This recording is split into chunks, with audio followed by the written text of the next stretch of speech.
Hello, welcome, Cabbage here. So today let's have a look at the limited time Christmas quest for Ogron. And yeah, he is one of the better limited time characters that you can make a max luck of. So I do recommend everybody play through the stage and then aim for the max luck. And then gimmicks for the mission are gravity barriers and damage walls and blocks.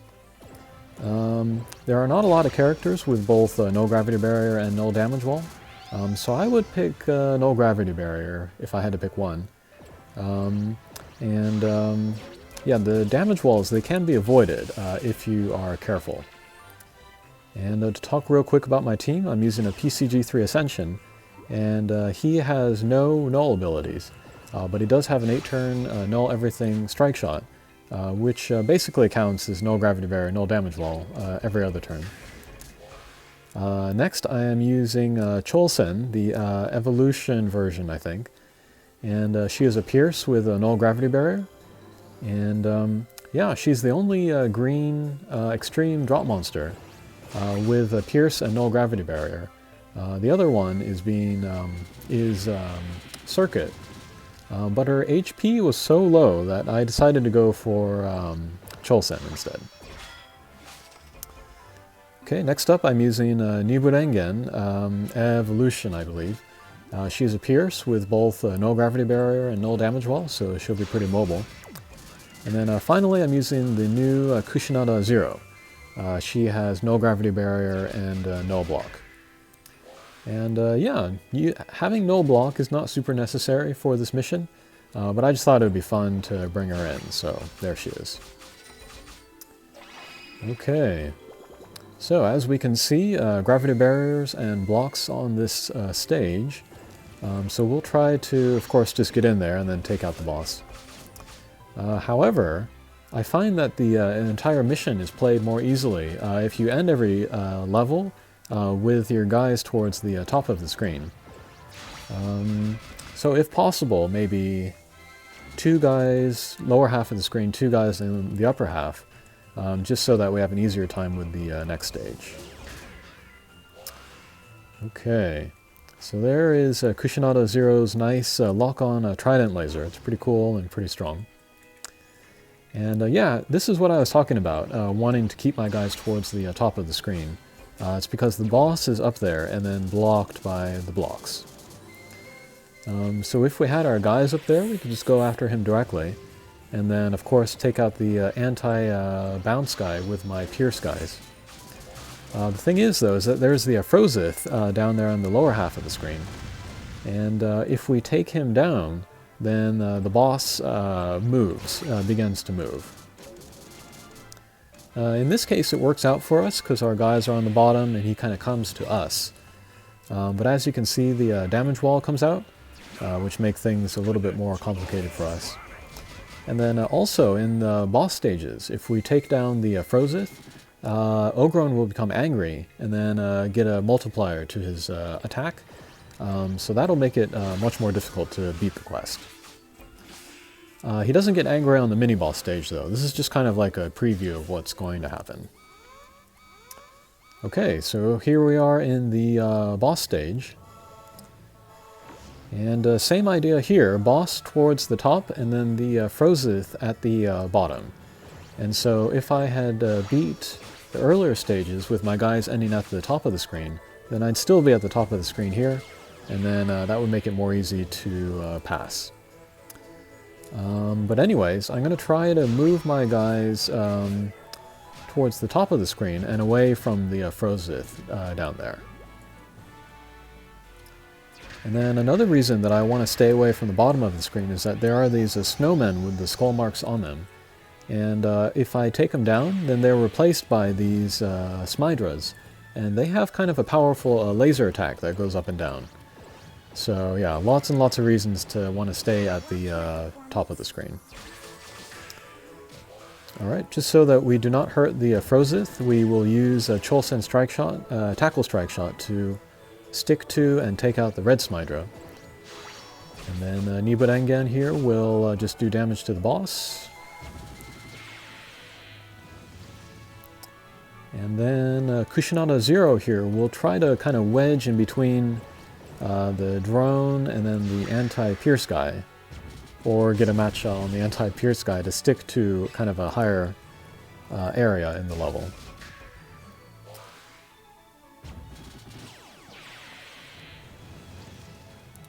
Okay, but thankfully I've moved my guys away from the Frozith, so I can kind of proceed as normal.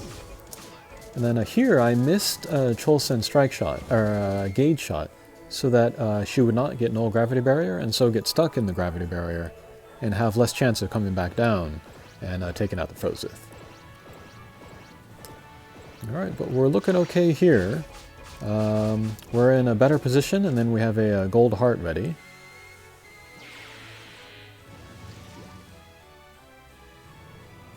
So let's grab that heart and then hopefully take down the boss.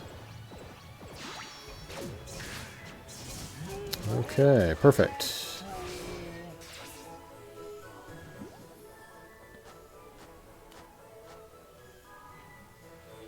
Okay, second boss stage.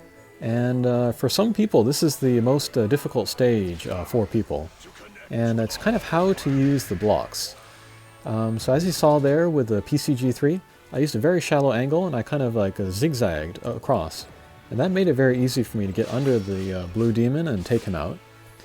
And then you can use that same technique to take out the gas masks on the side. And then I recommend this because the gas masks do lots of damage, especially if you're in between them. So yeah, like right here. Well, that wasn't so bad, but I think later we'll see an attack where it does much more damage. So here it might have been a better idea for me to miss Kushinada's gauge and then again do that kind of zigzag attack to take out the gas masks down there. But instead we went for direct damage to the boss.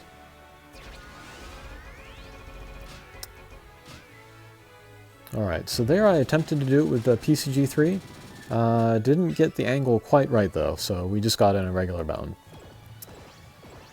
Okay, we're taking some pretty good damage, but I'd like to save my heart until it was gold. So we'll just do an attack with Cholsen and then grab it with Niburengen the next turn.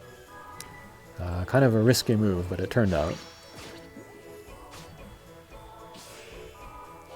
Okay, there goes one of the gas masks.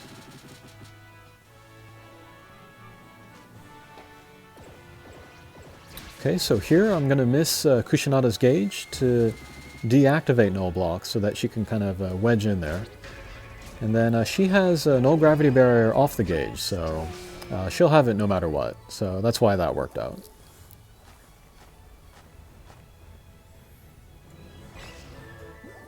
Okay, third boss stage.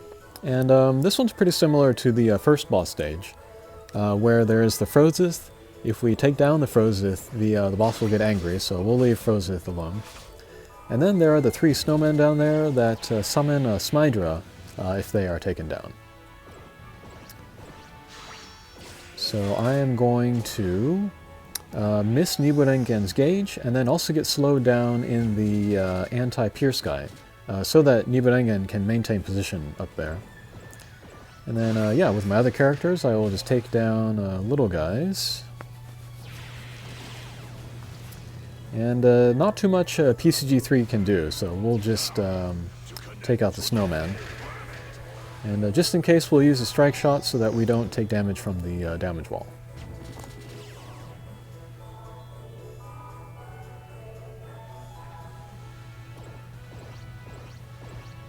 And yeah, as far as balance between pierce types and bounce types, I think 2 of each is good.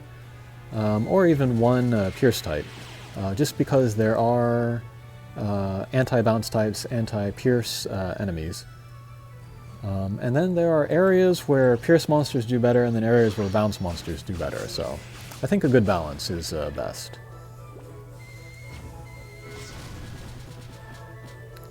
And I did complete Ogron's Max Luck last year.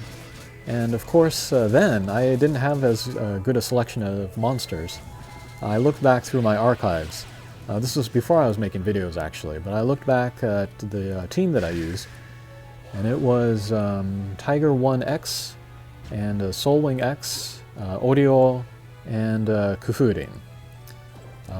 So yeah, if you had any of those, you could certainly use them. And yeah, my Max Lux in particular, they were not ideal, but it does go to show that you don't need, you know, the perfect characters in order to beat the mission. Really all you need to know is kind of positioning, where you want to position your guys, and kind of mastering that second boss stage, how to do that little zigzag attack. Okay, so last stage we have two Ogrons. The bottom Ogron is the real one, and the top one is the image. And then taking down the image has the same effect as taking down the Frozith on the earlier levels. So here we see Ogron get angry, and that will make his attack higher. And then he'll also start moving around, up and down. But I've used Nibudangen's delay strike shot on him, so he'll be stuck down there for a bit. And then we have PCG3 in pretty good position here, so we'll get the match shot and take down the boss. But yeah, if I had not taken down the boss with that attack, Ogron would have moved up and down. And then, yeah, we just keep attacking him and keep our HP up.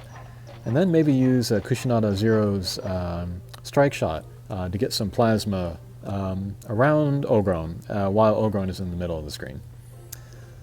So yeah, that was my little playthrough of Ogron, and hopefully that was helpful. And if you have not made the max look of him yet, I highly recommend it, so good luck with that. Alrighty, thanks for watching, take care.